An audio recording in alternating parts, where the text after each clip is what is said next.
Dear students, आज हम स्पर्श भाग 2 की कविता आत्मत्राण के विषय में पढ़ेंगे, जिसके कवि रविंद्रनाथ ठाकुर जी हैं।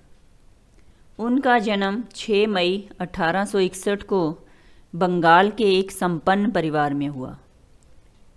इनकी शिक्षा दीक्षा घर पर ही हुई। छोटी आयु में ही इन्होंने स्वयं अध्ययन करके बहुत अधिक ज्ञान अर्जित कर लिया। वे बैरिस्ट्री पढ़ने के लिए विदेश भेजे गए, परंतु परीक्षा दिए बिना ही वापस लौट आए। वे पहले भारतीय थे जिन्हें नोबेल पुरस्कार से सम्मानित किया गया। उनकी रचनाओं में गीतांजलि, नैवेद्य, काबुलीवाला, गोरा और रविंद्रनाथ जी के निबंध प्रसिद्ध हैं। रविंद्रनाथ जी की अधिकांश कविताएं धर्म, अध्यात्म और मानवता पर आधारित हैं। उनके काव्य में प्रभु के प्रति आस्था का स्वर अवश्य सुनाई पड़ता है। उनकी आत्मत्राण कविता भी प्रभु के चरणों में समर्पित है। रविंद्रनाथ जी बंगला में ही लिखते थे। आत्मत्राण कविता का अनुवाद हिंदी के प्रसिद्ध साहित्यकार हजारी प्रसाद द्विवेदी जी ने किया है। आज हम उसी के विषय में पढ़ेंगे। बच्चों, यह प्रार्थना गीत अन्य प्रार्थना गीतों से अलग है। अधिकतर हम भगवान से यही प्रार्थना करते हैं कि हे भगवान, आप मेरा यह कार्य कर दीजिए, लेकिन इसमें कवि ने भगवान से यह नहीं कहा कि आप मेरा यह कार्य करिए, मेरे को दुख से दूर कीजिए, लेकिन यह कहा है कि आप मुझे इतनी शक्ति दो कि मैं अपने काम खुद कर सकूं। देखिए, विपदाओं से मुझे बचाओ, यह मेरी प्रार्थना नहीं, केवल इतना हो करुणामय, कभी न विपदा में पाऊं भय। हे प्रभु, आप मुझे विपदाओं यानी कि मुसीबतों से बचाओ, यह मेरी प्रार्थना नहीं है, मैं ऐसी प्रार्थना नहीं कर रहा हूँ।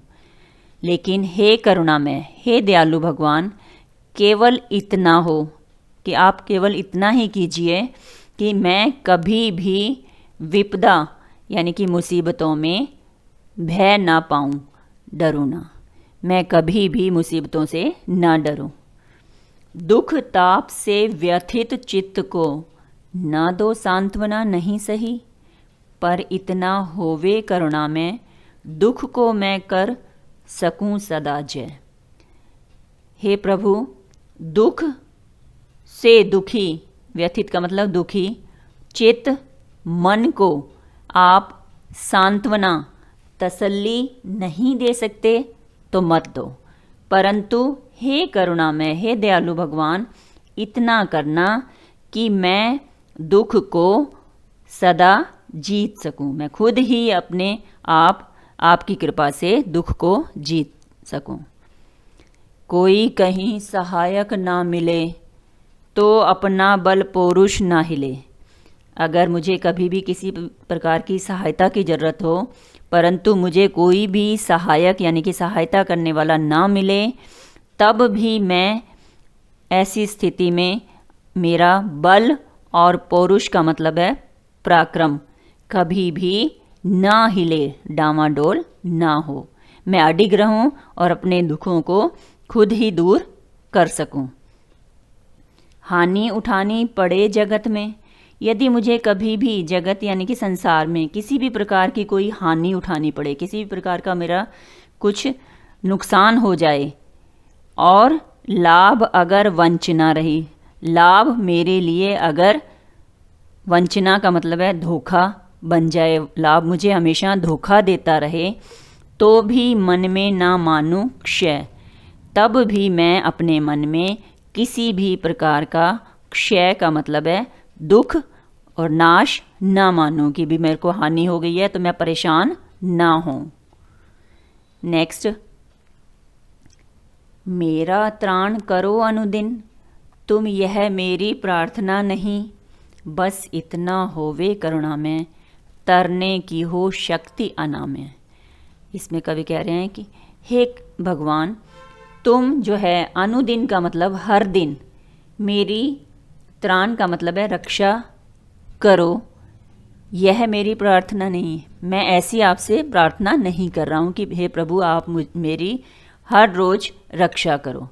बस इतना होवे करुणामय, हे दयालु भगवान, बस इतना करना कि तरने की हो शक्ति अनामय। अनामय का मतलब है स्वस्थ रहकर मुझे जो है मुझ में दुख को, तरने का मतलब है पार करने की शक्ति हो। मैं स्वस्थ रहकर दुखों को पार कर जाऊं। मेरा भार अगर लघु करके ना दो सांत्वना नहीं सही, केवल इतना रखना अनुन्य, वहन कर सकूं इसको निर्भय। इसमें कवि कह रहे हैं कि हे भगवान, आप जो है मेरा भार, यानी कि मेरा जो दुख का कोई भी भार है उसको लघु कम करके सांत्वना तसल्ली नहीं दे सकते तो कोई बात नहीं, लेकिन इतना रखना अनुन्य, मेरा आपसे अनुन्य का मतलब है निवेदन है कि केवल इतना जो है मुझ पर कृपा रखना कि मैं निर्भय निडर होकर वहन कर सकूं इसको, इस दुखों को मैं दूर कर सकूं।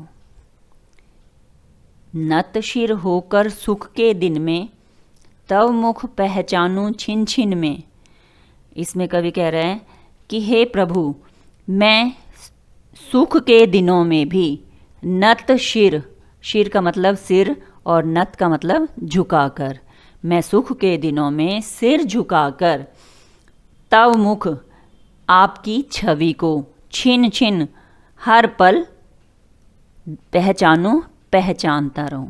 ऐसा ना हो कि सुख के दिनों में मैं प्रभु आपको भूल जाऊं। तो मेरे यह प्रार्थना है कि सुख के दिनों में भी मैं अपना सिर झुकाकर आपकी छवि को हमेशा पहचानता रहूं, आपको हमेशा याद करता रहूं। दुख रात्रि में करे वंचना, दुख की रात्रि हो और वंचना मेरी जिस दिन निखिलमयी, निखिल का मतलब है सारी और मही का मतलब है पृथ्वी, दुख की रात्रि हो और सारी पृथ्वी चाहे मुझे, वंचना का मतलब है यहाँ धोखा दे दे, सारी पृथ्वी अगर मुझे धोखा दे दे तब भी हे करुणामय, हे दयालु भगवान, उस दिन भी ऐसा हो कि मैं तुम पर नहीं कुछ संशय करूं। संशय का मतलब कि मैं आपके ऊपर कोई संदेह ना करूं कि भी आपकी वजह से मुझे दुख प्राप्त हुआ है, मुझे सारे संसार के लोग जो हैं मुझे धोखा दे रहे हैं। मैं दुख में और सुख में हे प्रभु आपको ही ध्यान में लाता रहूं। धन्यवाद।